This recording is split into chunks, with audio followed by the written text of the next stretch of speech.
Donc nous sommes aujourd'hui mercredi, on est le 5 Nissan et nous sommes arrivés d'Afkouf Lamed Dalet de Houlin. Il nous restait la dernière ligne, donc Kouf Lamed Gimel Amud Bet, dernière ligne. Ve'emama lo chutz men hamatanot patur men hamatanot. On a dit que si un Kohen il vend un animal à un juif, il lui dit je te vends tout, sauf les matanot, c'est-à-dire sauf l'épaule, les joues et la panse. Alors, Patour Menamatanot, dans Israël, il est Patour, parce que donc il ne lui a pas vendu. Alors, vient donc la Gemara poser une question, mais nous, comment tu dis ça? Pourtant, on a vu dans la Gemara, on dit comme ça, Almenat Shamatanot Sheli, si un Kohen, il vend un animal à un juif, il lui dit, je te vends, à condition que les matanot, ils sont à moi. C'est-à-dire, donc le Kohen, il dit, je te vends l'animal tout entier, mais à condition que les matanot, ils sont à moi. La Gemara dit, noten lechol Kohen shirtse. Il peut donner à n'importe quel Kohen. Donc tu vois bien que ça n'appartient pas au Kohen premier. Alors comment nous on a dit ici, s'il lui donne, je te vends, sauf les trois dons, alors on a dit, il n'est pas tour. Comment il n'est pas tour? Là on te dit, ah non, le juif, il peut le donner à qui il veut. Ça veut dire, il peut changer de Kohen. Alors, la Gemara dit Almenat Ahus Karamit. Comment tu objectes deux notions complètement différentes? Almenat, c'est à condition. Hutz, c'est en dehors. Et la Gemara dit comme ça Hutz Shiura. Quand quelqu'un il lui dit, le Kohen dit je te vends ça, mais sauf ça, je te vends pas. Donc ça veut dire je t'ai pas vendu la partie. Je te vends l'animal, mais pas les trois parties. Les trois parties, je ne les ai pas vendus. Donc si je ne les ai pas vendus, ils sont à moi. Donc c'est normal qu'il n'ait pas tôt. Mais quand tu fais Almenat à condition, me dit, tu me dis, je te vends à condition. Quand tu as vendu, alors la condition, ça ne s'appelle pas les restes.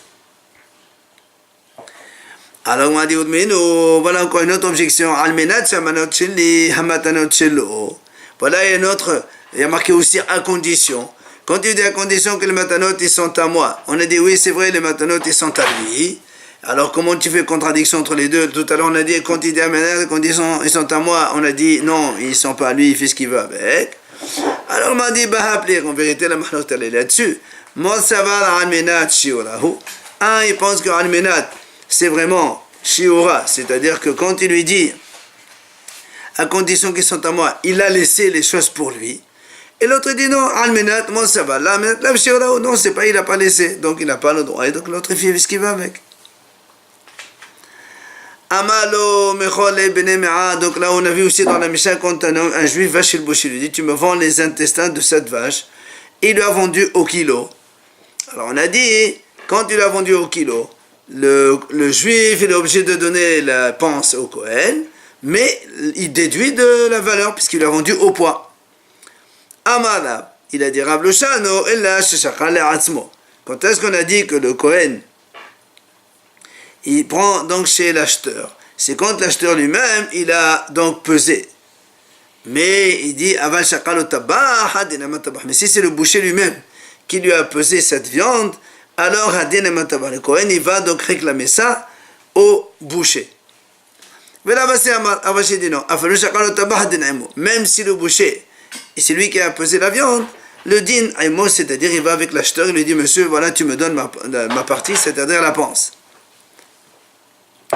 Alors, est-ce qu'on va dire, donc ces deux Hachamim, Rav et Ravasi, ils discutent de ce que dit Rav Hasda.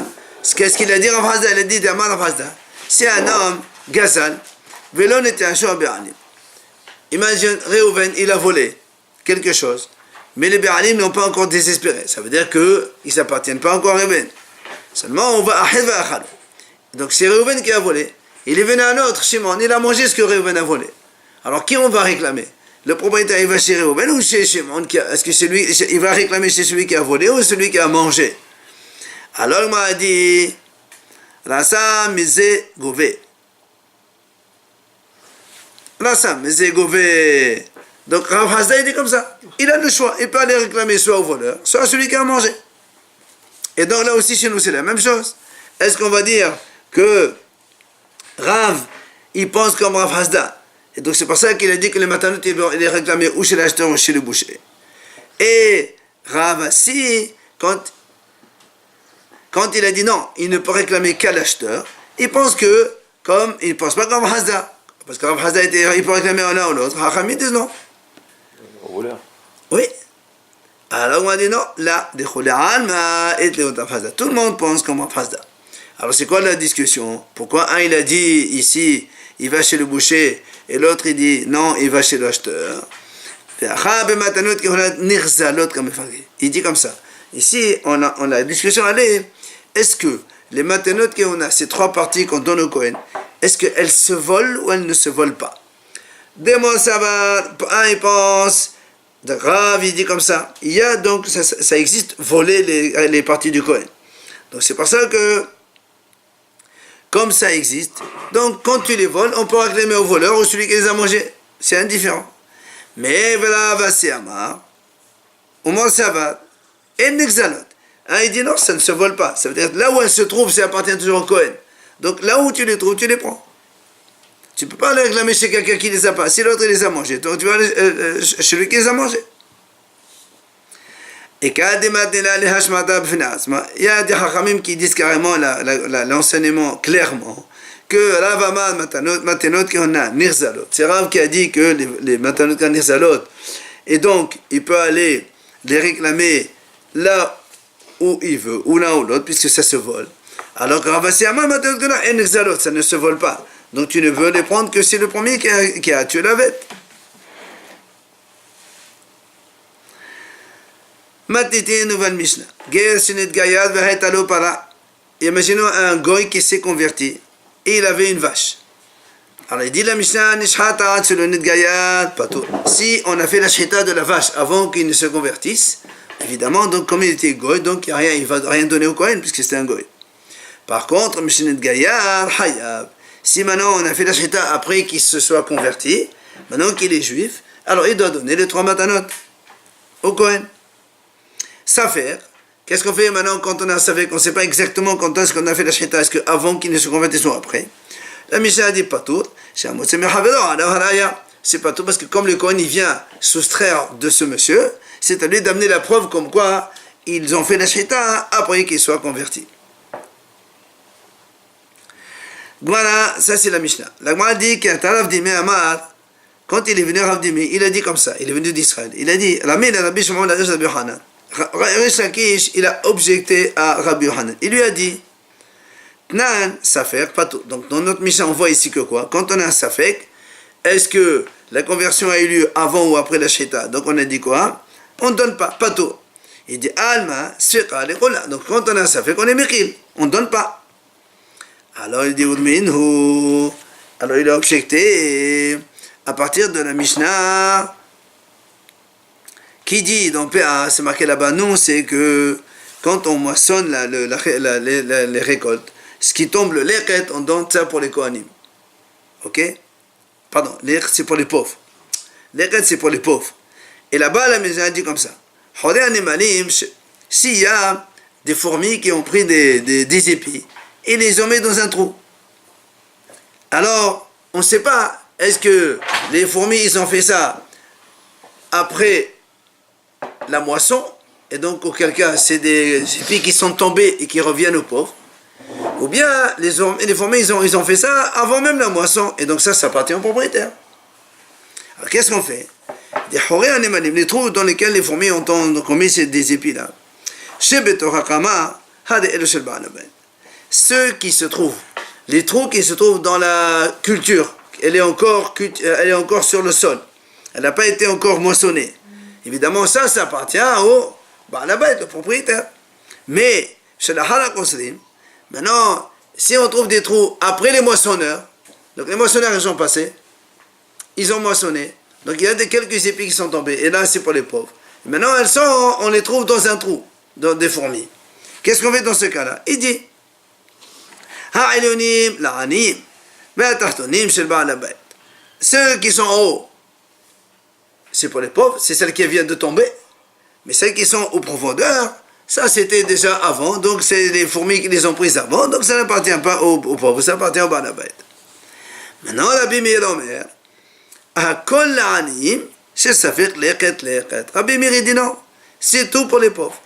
Quand on trouve donc dans ces trous des fourmis, derrière les moissonneurs, tout pour les pauvres. Pourquoi? Safek leket. Donc, et pourtant ici, qu'est-ce qu'on voit? C'est mahmir. Safek les, tu donnes. Dans le Kohanim, tu dis quand on a un Safek, c'est au Kohen d'amener la preuve. Et ici, dans les pauvres, non, tu dis aussi la même chose. Le pauvre, il a amené la preuve que c'était après les moissonneurs. Rabbi Meir dit non. Donc, contradiction. C'est ce que Resh Lakish a objecté à Rabbi Yochanan. Tu ne dois pas ramasser le propriétaire quand il y a trois. Non, 3 c'est non, 1, 2 c'est pour les pauvres, 3 c'est pour lui. Oui, mais là, quand c'est une à une que la fourmi elle ne va pas prendre 3 épis d'un coup. Amalé lui a répondu Rabbi Yochanan, il lui a dit Al-Taknetin, ne me objecte pas comme ça. Hein. Pourquoi cette Mishnah là, elle était enseignée par un seul Hacham, Yahid, et Al-Achal n'est pas comme lui. Il l'amène d'ailleurs, il a dit Tanya. Rabbi Yehuda ben Agra omer mishum Rabbi Meir. Donc c'est Rabbi Yehuda ben Agra qui est le Yahid qui a dit ça au nom de Rabbi Meir. Il a dit Safek leket, Safek shikha shikha, Safek pea. Donc c'est lui qui pense comme ça. Mais nous on pense pas comme lui. Donc c'est pour ça c'est pas une objection. Amalo. Alors il vient à Resh Lakish et lui dit qu'est-ce que tu me dis là? Atishne otal le belashut ben tedal. Ve'atama kalam. Il dit, qu'est-ce que tu me dis? Tu dis parce que c'est un Yahid qui a dit ça. Même si tu me dis que c'est un Ben Tedal, il dit là-bas c'est un monsieur fou qui s'appelait comme ça. Même si tu me dis que c'est lui qui a enseigné cet enseignement. Puisqu'il a donné une raison à ce qu'il dit. Tu ne peux pas me dire Bilashon Yahid. Et alors si c'est Bilashon Yahid. Comme il a donné une raison qui est valable, ça veut dire qu'il a raison ce monsieur. Et qu'est-ce qu'il a dit? Voilà la raison qu'il a donnée. Il a dit, c'est marqué dans le passage. Ani varash hisdiqu shiftodal viatom ani varash hasdiqu. Le passage qui dit le pauvre et le rach aussi les pauvres hasdiqu, donnez-leur raison. Alors moi dit qu'est-ce que ça veut dire donner leur raison? Mais hasdiqu. Et les mabedinim, si tu me dis que c'est un pauvre, il a un procès, tu dois lui donner raison. Il dit c'est pas possible de dire ça. Pourquoi? Be'aktiv vedal lotedal berivo. Un pauvre tu ne dois pas honorer quand il a un procès. Tu dois juger les choses donc de façon honnête, quel que soit le pauvre ou le riche. Alors ça veut dire quoi hasdir? Alors, Ella saddiq mishilcha vetenlo. Il dit, tu dois donner de la zaka aux pauvres. Donc mishilcha, même si tu penses que c'est à toi, donne-lui quand même. Donc tu vois bien que quoi? C'est pour le pauvre, on ne dit pas. Comme chez le Kohen qui veut te souterrer des choses, il doit apporter la preuve. Mais le pauvre, il a marqué comme ça. C'est d'accord.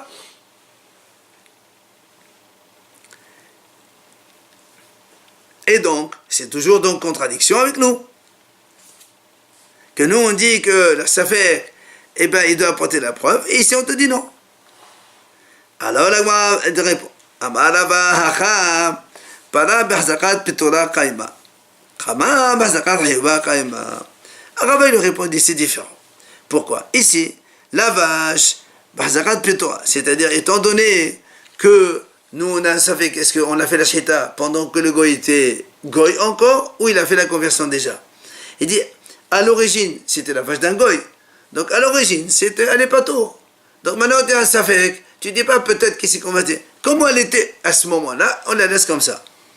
Et la kama, la même chose, je dis que la kama, quand on moissonne, quand on sait que toute culture, quand il tombe des épées, c'est l'air qu'il faut donner aux pauvres. Alors ça s'appelle donner aux pauvres, tu ne vas pas me dire maintenant, ça peut-être que c'est tombé avant ou c'est les fourmis, ils ont pris ça avant. Je ne dis pas comme ça. Amalé Abaye, Abaye lui dit, Bahali Aïssa. Il dit pourtant, voilà le cas d'une pâte qu'on a pétrie. Oui. Alors il m'a dit, non, c'est dans Shenut Gaya, Patomen Hala. Mais Shenut Gaya, Haya. Ça fait Haya. Il dit, regarde la pâte. On a pétri une pâte. Si la pâte, elle appartient à un goy, il n'y a pas de Hala, on ne prélève pas. Si maintenant le goy s'est converti déjà, c'est sûr qu'il faut prélever le Hala. Si maintenant on a un Safek, on ne sait pas que le pétrissage il a eu lieu avant ou après la conversion, et là-bas on a dit Safek Hayav. Là-bas on a dit aussi, il est Hayav. Hein? Et alors? C'est interdit la consommation, non? Non, mais il faut qu'il prélève la halal pour la donner. Mais la halal, si on n'a pas prélevé, on ne peut pas la manger. Non? Absolument. En tout cas en Israël, on n'a pas le droit de manger tant qu'on n'a pas prélevé. Mais de toute façon, la question est, est-ce qu'il faut prélever ou il ne faut pas prélever? Et nous on a dit là-bas, il est haïf de prélever.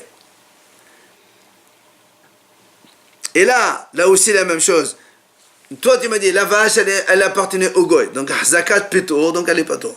Et c'est aussi la pâte, elle est zakat petour. Quand le goy il était goy, c'est pas tôt. Comment? Et pourtant ici on a dit hayab. Amalé il lui dit non, c'est pas du tout la même chose.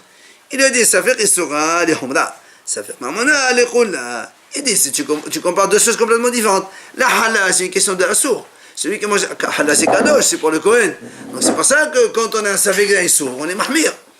Mais quand on a un Savek d'argent, là, il n'y a pas de problème, Savek d'argent. Qui t'a dit que le Zedor al Haïm et c'est pas sacré? Si le Kohen il peut le manger, lui il peut le donner à un juif de le manger, c'est pas un problème. Alors que la Hala, c'est que pour le Kohen. Donc c'est complètement différent. Pour l'argent, on est mérité, mais pour les sourds, on est mahmir, c'est deux choses différentes. Pour celui qui ne respecte pas les guettes, qu'est-ce qu'il a? Rien. Rien, c'est de l'argent. Mais là, la question, c'est pas avec les guettes, c'est la question sur la halal et la vache. Alors, il dit, d'ailleurs, il dit, voilà, on a aussi des shmon esfekot nebro baguer. Il dit, chez le converti, on a eu 8 cas de doute. Et l'Agma a dit, Arba le Hiyuv. 4, on a rendu Hayav même s'il y a un Safek. Ve'aba, les pétos. Et 4, on a dit qu'il est pétos. C'est quoi ces 4-là? Premièrement, Korban Ishto. Si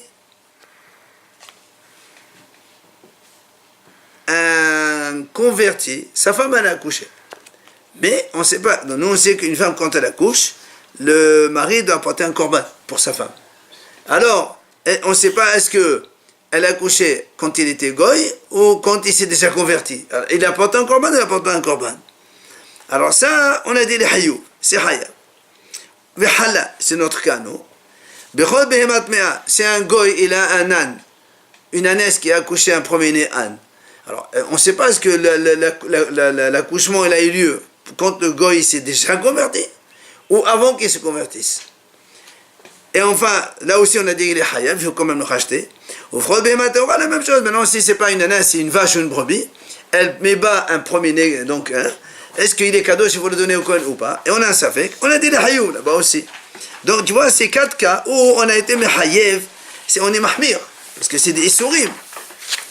Par contre, quand il s'agit d'argent, par exemple, Rishit Hagez, donc il a fait la tente de ses animaux, mais on ne sait pas ce que la tente elle a eu lieu avant ou après conversion. Ou bien un matanot, dont on parle maintenant, c'est le matanot kihona, donc il a fait la cheta d'un animal et on ne sait pas ce qui est, la cheta a eu lieu avant ou après conversion. Ou encore Pidyon Aben, le rachat d'un garçon, quand il rachète.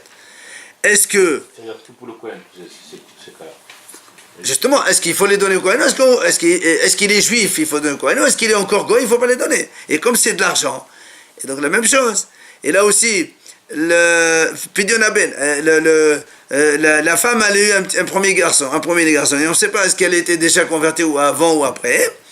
Enfin, Pidyon Pedahamor et le rachat d'un premier âne, l'argent, puisque nous on dit qu'il faut donner un agneau à la place, et on ne sait pas est-ce que le premier âne il est né avant ou après. L'ifto, on a dit ça, pas tôt, parce que c'est une question d'argent. Donc tu vois bien que quand il y a un problème d'argent, on est mirkil, et quand il y a un problème des sourds, alors on est mahmir. Oui. L'âne, parce que tu ne peux pas le travailler avec. Et après, le rachat, l'argent. Comme le bébé. Oui. Qui est à Ravin, quand il est revenu à Ravin, il a donné une autre façon que Rish Lakish a objecté à Rabbi Yochanan. Il lui a dit comme ça. Kama Ramele. En fait, Rish Lakish, il a posé la question à Rabbi Yochanan, il lui a dit comme ça. Quand on a moissonné et donc il est tombé des épis, donc c'est ce qu'on appelle l'équette. Alors, nous on a dit dans la Braïta, il y a un safek. Est-ce que le goy s'est converti après ou avant? Dans la Braïta, c'est marqué pato. Et pourtant, Rabbi Meir lui il a dit que c'est safek l'équette. Alors là aussi l'objection il lui a fait. Alors, il lui a dit, c'est là où Rabbi Yochanan lui a répondu, il a dit non, là-bas, la Mishnah là-bas, c'était Bilashon Yahid, donc c'est pas, on ne tient pas compte quand une Mishnah était enseignée par un seul, donc on n'est pas comme lui. Et là, on ramène encore une histoire. Lévi, Zara Bikesha. Lévi, donc Hacham Lévi, il a donc planté, il a semé des cultures dans un endroit qui s'appelle Kishar. Donc il a moissonné, il y avait quelques épis qui sont tombés. Il n'y avait pas de pauvre à qui il donne ça. Il est allé voir Rav Sheshet, il dit, qu'est-ce que je fais de ça? Amal, il lui a dit, la Torah a dit, il faut les laisser pour les pauvres. Maintenant, les films, ça veut dire que tu ne peux pas les laisser là-bas pour les oiseaux, les vautours, enfin je ne sais pas, ou les corbeaux qui viennent les manger. C'est-à-dire, s'il y a des pauvres pour les prendre, ils les prennent. Il n'y a pas de preuve, tu les manges toi. Tu ne peux pas les laisser là-bas jeter pour les volailles. Ça, c'est l'histoire. Maintenant, la Gemara vient objecter. Mais TV, pourtant, on a vu, c'est marqué. Quand on fait donc la moisson, quand on a toute la récolte, elle est bien engrangée, tout ça. Normalement, il faut donner les dons au Kohanim, etc. De Trouma 2% au Kohanim, etc. Alors, la Gemara dit, c'est pas que moi je me déplace pour aller en ville chez le Kohen, je lui donne. C'est le Kohen qui vient. Il vient et prend ce qu'il a. Et Kohen, tu le choisis pas? On s'en fout. Tu peux lui dire, tu peux venir, rendez-vous, c'est pas un problème ça. Donc, ni tu amènes de la grange vers la ville, ni du désert vers le Yishuv. Et donc, c'est le Kohen qui vient, c'est pas toi qui transporte. Maintenant, s'il n'y a pas de Kohen, qu'est-ce que tu fais? Il y a marqué, il dit, s'il n'y a pas, ben, le monsieur, il n'a qu'à louer un transporteur qui amène ça en ville pour aller donner au Kohanim. Donc tu vois bien que s'il n'y a pas de Kohen, l'autre Rav Sheshet lui a dit, il n'y a pas de pauvre, mangez-toi. Mangez-toi. Ici, il y a marqué, il n'y a pas de Kohen, tu dois le lui amener. Pourquoi là-bas il lui a dit, mangez-toi? Hein? Ce qu'il lui dit, Shane Troma de Tavla, Vela Sagia de la Mafrishla. Il a dit non, c'est différent. La trauma, c'est si tu ne prélèves pas la trauma, tu ne peux pas manger la récolte. Donc tu es obligé de prélever.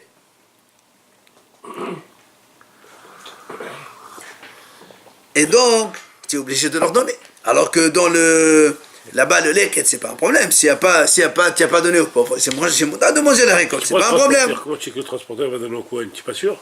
Non, toi tu payes quelqu'un, après tu donnes à qui tu veux là-bas. C'est en ville, tu l'amènes en ville, après tu donnes. Et s'il ne donne pas un Kohen? C'est toi qui amènes. Toi tu amènes par quelqu'un. Après tu es chez toi à la maison, après tu es venu prendre. Le problème c'est le transport du champ vers la ville. Et là m'a dit alors vers les matanot de la table, et pourtant les matanot, les dons des Kohanim, donc l'épaule, le joue et la panse. Il n'y a pas non plus d'interdiction. Même si on ne prélève pas, on a le droit de manger l'animal. Vétania. Et pourtant, c'est marqué. Marqué, makom shenagolim lo ba'agalim lo yafshit et azero. Il dit, dans les endroits où ils ont l'habitude de, quand ils ont fait, par exemple, le sheta d'un veau, ils le font cuire entièrement avec la peau. C'est-à-dire, ils n'enlèvent pas la peau. Alors il dit, dans ces cas-là, tu fais la même chose pour le Kohen. Tu ne vas pas dire pour le Kohen, je lui donne le bras, mais j'enlève la peau. Non, si toi tu le manges comme ça, tu laisses la peau pour le Kohen, la même chose. Les hafshit et tarosh, le hafshit taleh. Si maintenant les gens ils ont l'habitude d'enlever la peau de la tête, ben la partie de la mâchoire que tu donnes au Kohen, tu ne touches pas. Maintenant, ici il n'y a pas de Kohen, qu'est-ce qu'on fait? Il dit, il y a marqué là-bas, s'il n'y a pas de Kohen, qu'est-ce que tu fais? Tu regardes combien ça vaut. Et tu gardes l'argent, et après tu les donnes au Kohen. Alors là aussi c'est pareil, pourquoi pour le pauvre on ne fait pas la même chose? On regarde combien ça coûte ces épis qui sont tombés, et après tu donnes au pauvre. Pourquoi là-bas il lui a dit tu peux les manger? Parce que pas et donc là aussi il n'y a pas de tevel comme pour les quêtes et pour les matanot qu'on a. Il n'y a pas d'interdiction si on ne prélève pas. Et pourtant on a dit quand même il faut le donner. Alors la bonne réponse, c'est pas la même chose. Pourquoi? Il dit non. Dans les matanot qu'on a, c'est marqué Venatan la Kohen. Alors que dans les leket, il n'y a pas marqué tu donneras aux pauvres, il y a marqué tu laisses pour les pauvres. Donc le pauvre il vient. S'il n'y a pas, il n'y a pas. Alors on m'a dit dans ces cas-là, pour la Torah aussi, je peux te répondre ça aussi. La Torah dit Venatan, donc il faut que tu ailles le donner. C'est contrairement à l'oleket, donc on peut répondre ça aussi.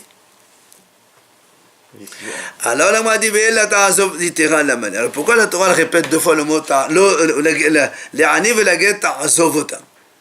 Pourquoi on répète 2 fois? Si c'est pour me dire il faut laisser aux pauvres, c'est une fois j'ai laissé. Pourquoi on répète 2 fois? Parce que normalement quand on répète une 2e fois, c'est peut-être pour insister, il faut peut-être lui donner sûrement. Alors pourquoi? Et nous on vient de dire que non. Si le pauvre il n'y a pas, alors tu lui donnes pas, tu gardes. Alors pourquoi marquer le Ta'azov 2 fois? Alors là, on m'a dit voilà pourquoi il est marqué. C'est pour l'enseignement de cette braïta qui dit si quelqu'un il a le soir, il dit voilà, je fais hefker mon terrain, mon champ. Il a un champ, kerem, un vignoble. Il dit voilà, c'est hefker. Quand c'est hefker, il n'y a plus de prélèvement à faire. Celui qui veut prendre, il prend, il n'y a pas de prélèvement. Qu'est-ce qu'il a fait? Le lendemain matin, il s'est levé bonheur, Hishkim, comme c'est hefker. Chacun fait ce qu'il veut. Obsaro, il a vendangé lui-même son vignoble. Il n'a pas le droit. Je sais pourquoi non. Parce qu'il faut qu'il laisse. Non, hefker. Je donne hefker. J'ai un terrain, il y a 100 kilos de raisin, hefker pour tout le monde. Le matin, demain, moi-même, j'y vais le prendre. J'ai le droit, moi, c'est hefker aussi, c'est comme moi aussi. Oui, ça appartient. Ça comme... Mais non, j'ai donné hefker.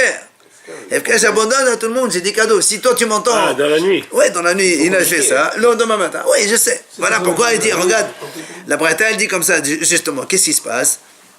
Il n'a pas publié. Ben non, il ne veut pas publier. Voilà.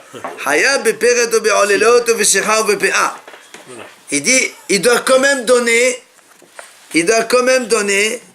tout ce qui est matenot anim. Pour les pauvres, il doit le donner. PA, Shikhal, donc le PA c'est le coin, Shikhal c'est l'oubli, Leket, Olelot, les petits raisins qui tombent ou les petites grammes. Mais par contre, pas tout le Maasrot. Mais pour le Maaser, il est pas tout. Pourquoi? Parce que c'est un frère.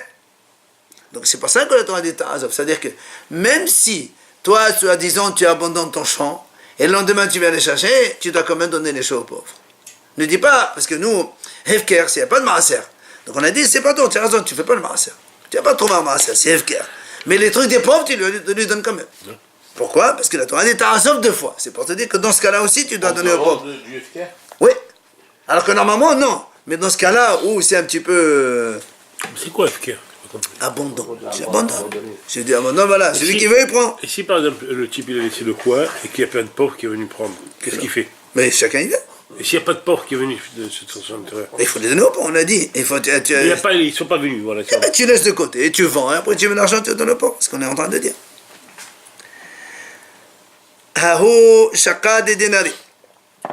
Saka de denari d'Atal et Bemidrasha. Moi, elle raconte, il y avait une fois, on a amené au Betamidrash un sac plein de dinars. On l'a trouvé. Kadim Rabbi Ami, Rabbi Ami, il était là-bas, il a pris. Alors on dit comment il fait comme ça? Pourtant c'est marqué, il faut donner, pas qu'il prend tout seul. Pourquoi lui, pour les matanot anim aussi, il y a marqué, on donne aux pauvres, mais pas toi tu viens le prendre. Alors le moine répond, non, Rabbi Ami, c'est pas pour lui qu'il a pris ça, c'est pour donner aux pauvres, parce que lui était expert des pauvres, donc il a le droit de prendre. Mais ou encore je peux te répondre, Adam Hashuv Shani, c'est un homme important. Et un homme important, il a le droit de prendre l'argent, c'est pas un problème. Pourquoi? Détania, comme la Braïta a dit comme ça. C'est marqué, Veha Kohen Hagadol Me'ehav. La Torah dit Hakohen Hagadol, le plus grand de ses frères. Pourquoi on dit Hagadol Me'ehav? Kohen Hagadol, ça suffit. Non. Shiye Gadol Me'ehav. Le Kohen Gadol, il doit être plus grand que tous les autres Kohanim. En quoi? Banoï dans la beauté, Bahorma dans la sagesse, et on va enchaîner dans la richesse. Et s'il n'a pas, et s'il n'a pas, d'où on sait que les frères ils doivent le donner pour qu'ils deviennent riches. Donc tu vois bien que le Kohen Gadol, on fait tout pour qu'il devienne riche. Et ben là aussi Rabbi Ami c'était le grand chef, le rav de la ville, alors on fait tout pour le donner à lui, c'est lui qui devient riche. C'est facile de recevoir les choses des gens, les gens vont être donnés vers lui direct. Mais là on ne sait pas. Comme tu as un on ne sait pas. Allez, maintenant la Mishnah finit donc ce pérec en précisant un peu qu'est-ce que c'est la partie donc des l'épaule qu'on donne, qu'est-ce que c'est la partie de la joue qu'on donne. Alors on dit comme ça, et 0 la Mishnah dit, c'est quoi un 0? Bon, nous on a dit que c'est l'épaule, mais c'est d'où à où? Alors la Mishnah dit, min hapedach shel el kuba ad kaf shel yad. Il dit, depuis le coude de l'animal, si on peut appeler ça coude, jusqu'à la partie en bas. C'est un petit peu comparable de la jambe. Comme l'animal, voilà, il y a une patte cuisse et jambe, c'est la partie en bas. Donc c'est pas l'épaule en fait, c'est le bras. Et il dit Vehu chez Nazir. D'ailleurs, c'est la même chose que dans le Nazir, on dit à marqué Venatan Hazero Abishela. C'est ça ce qu'on donne au Kohanim, donc le bélier du Nazir. Choc. C'est ça. Donc dans la patte arrière, c'est comparable à ça, c'est la patte choc, c'est la jambe, c'est la même chose. Choc. C'est la patte. La jambe en fait. Rabbi Yehuda Omer, Rabbi Yehuda lui il n'est pas d'accord, il dit non, choc, mais la pedre sur la couba, ça va chérir.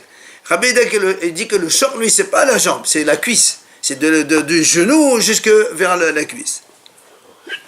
Maintenant, Ezéoléhi, qu'est-ce qu'on donne dans la mâchoire? C'est quoi la mâchoire ou la joue qu'on est en train de donner au Kohen? Il dit, mais la père, c'est il dit, en fait, il donne depuis la mâchoire inférieure jusqu'à le début de la trachée. Ok? Toute cette partie-là, c'est donc toute la partie inférieure de la mâchoire. Alors, le mot a dit comme ça. Tano Ramadan. C'est marqué donc Hazero.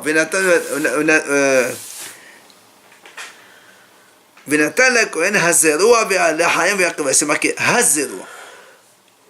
Alors il dit pourquoi marqué Hazero avec article défini Ha? Il dit c'est pour te dire Zero Yamin. On donne donc le bras droit, pas le gauche. Ah, là, m'a dit comment tu sais? Attends, mais Zero Yamin, on est là, c'est bon. Pourquoi? Tu peux aussi peut-être donner celui de gauche. Qu'est-ce que ça change? Tamodomal Hazero. Là, m'a dit non. Il y a marqué Hazero, donc c'est celui de droite. Alors, comment tu apprends ça? Mais Talmuda. D'où tu as appris que le mot Hazero, ça veut dire de droite? Il a dit que il dit qu'on a vu la même chose à propos du guide anaché. C'est marqué Al-Kafa Hayyarer. Et Rava il a dit Amiyomenet Shebayader. Donc celle qui est à droite. Achanami Hazero, Amiyomen Shebazero. Très bien. L'agma dit maintenant, pourquoi il y a marqué Ha de Hayay?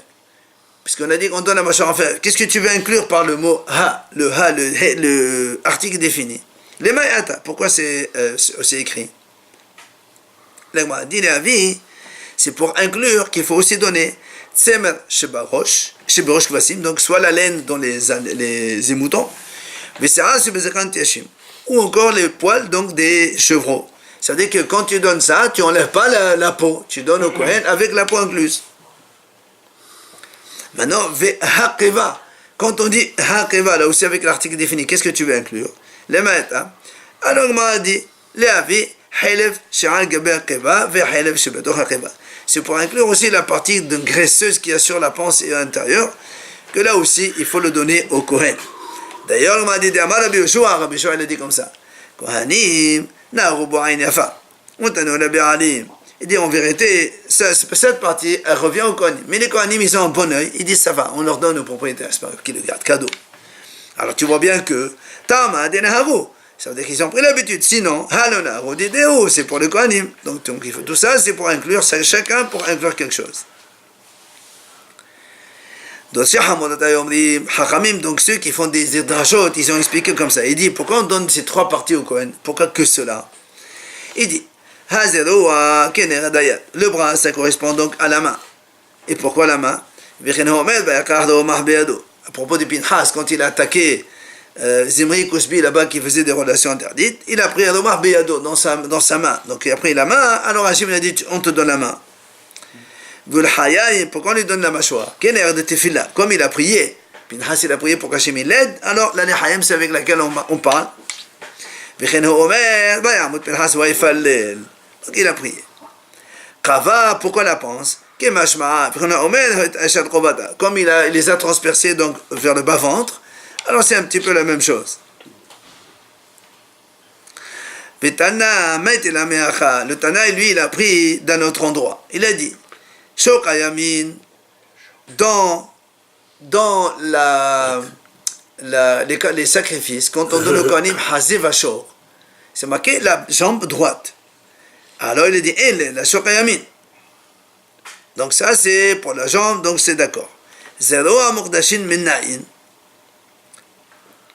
D'où on sait que le bras des des Mokdashin, c'est-à-dire des Shash Kadosh, comme par exemple on a dit tout à l'heure que le bélier du Nazir, il faut donner le 0 à Béchéla, d'où on sait que c'est aussi celui de droite.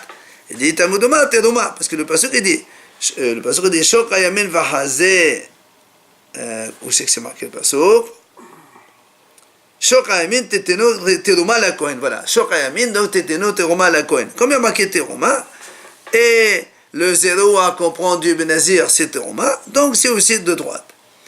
Ah, on m'a dit maintenant, d'où on sait que le 0 a de Hol, donc justement de les 3 dons des Kohanim, dont on le fait partir, le 0 a le bras, dont on sait aussi qu'il faut que celui de droite. Dans le mot Téténo, il y a marqué Téténo dans le même passour, donc c'est celui de droite parce qu'il y a la jambe droite. Mais on sait que toujours le côté droit, c'est le front. Non, il faut le prouver. Après là, on a vu dans la Mishnah, qu'est-ce qu'on appelle l'éhi, la mâchoire? On a dit, on appelle chez l'éhi, donc comme on a dit que la partie de la mâchoire jusque donc à l'origine de la trachée. Alors on m'a dit, pour tomber à Tanya, il y a une braïta qui dit, note là, Oved Shehet Aïma. Pourtant c'est marqué que le Kohen quand il prend la mâchoire, il la prend avec Beta Shehita. Beta Shehita, c'est-à-dire là où on a fait la Shehita. Or la Shehita elle ne se fait pas à l'origine de la trachée, elle se fait plus bas. Il a dit, là Kacha, tu as raison, c'est pas une question. Harabanan, Veharabi Hanina ben Antignos. La braïta, c'est ça. C'est ça. Quand on a dit Beta Shehita, c'est le Hachamim. Et quand on a dit Pirash el Gageret, c'est-à-dire l'origine de la trachée, ça c'est Rabbi Hanina ben Antignos. Lui il dit, on peut faire la Shehita même là-bas aussi. Donc c'est pas un problème. Détania. D'ailleurs, on m'a dit Mogremet Pesu. C'est ça, Détania. Mogremet Pesula. C'est quoi Mogremet? C'est quand on fait la shita, pas au bon endroit de la trachée, c'est-à-dire en haut. C'est ça, en dehors de là. C'est ce qu'on a dit au sommet là-bas. Pesula. Mais, donc tu vois bien, lui, il dit que là-bas on peut faire la shita. C'est pour ça qu'il dit on prend la joue jusqu'à là-bas. Et bien, il donne deuxième réponse. En vérité, tous les deux, c'est les Hachamim qui ont dit. Alors, comment une fois tu dis, il prend la Beta Shehita avec, c'est-à-dire l'endroit où on a fait la Shehita, et l'autre tu dis, Pirash el Gaget, et là-bas, c'est pas là-bas, on fait la Shehita. Alors que ça se contredit, il te dit non. Quand on a dit, il prend avec Beta Shehita, ça veut dire, pas avec la mâchoire, avec l'animal. C'était dans l'endroit où on a fait la shita, tu le laisses c'est le propriétaire de l'animal. Toi, tu prends que la mâchoire qu'il y a au-dessus. Et donc, il n'y a plus de contradiction. Juste un petit mot. Prochain pérec, on va parler de la tonte et donc la mitzvah de donner le début de la tonte au Kohanim. C'est quoi